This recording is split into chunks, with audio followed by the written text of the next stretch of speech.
Genesis 29. Then Jacob continued on his journey and came to the land of the eastern peoples. There he saw a well in the open country, with 3 flocks of sheep lying near it because the flocks were watered from that well. The stone over the mouth of the well was large. When all the flocks were gathered there, the shepherds would roll the stone away from the well's mouth and water the sheep. Then they would return the stone to its place over the mouth of the well. Jacob asked the shepherds, "My brothers, where are you from?"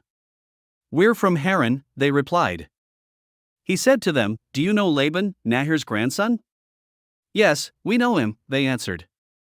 Then Jacob asked them, "Is he well?" "Yes, he is," they said, "and here comes his daughter Rachel with the sheep." "Look," he said, "the sun is still high, it is not time for the flocks to be gathered. Water the sheep and take them back to pasture." "We can't," they replied, "until all the flocks are gathered and the stone has been rolled away from the mouth of the well. Then we will water the sheep." While he was still talking with them, Rachel came with her father's sheep, for she was a shepherd. When Jacob saw Rachel, daughter of his uncle Laban, and Laban's sheep, he went over and rolled the stone away from the mouth of the well and watered his uncle's sheep. Then Jacob kissed Rachel and began to weep aloud. He had told Rachel that he was a relative of her father and a son of Rebekah. So she ran and told her father. As soon as Laban heard the news about Jacob, his sister's son, he hurried to meet him. He embraced him and kissed him and brought him to his home, and there Jacob told him all these things. Then Laban said to him, "You are my own flesh and blood." After Jacob had stayed with him for a whole month, Laban said to him, "Just because you are a relative of mine, should you work for me for nothing? Tell me what your wages should be." Now Laban had 2 daughters, the name of the older was Leah, and the name of the younger was Rachel. Leah had weak eyes, but Rachel had a lovely figure and was beautiful. Jacob was in love with Rachel and said, "I'll work for you 7 years in return for your younger daughter Rachel." Laban said, "It's better that I give her to you than to some other man. Stay here with me." So Jacob served 7 years to get Rachel, but they seemed like only a few days to him because of his love for her. Then Jacob said to Laban, "Give me my wife. My time is completed, and I want to make love to her." So Laban brought together all the people of the place and gave a feast.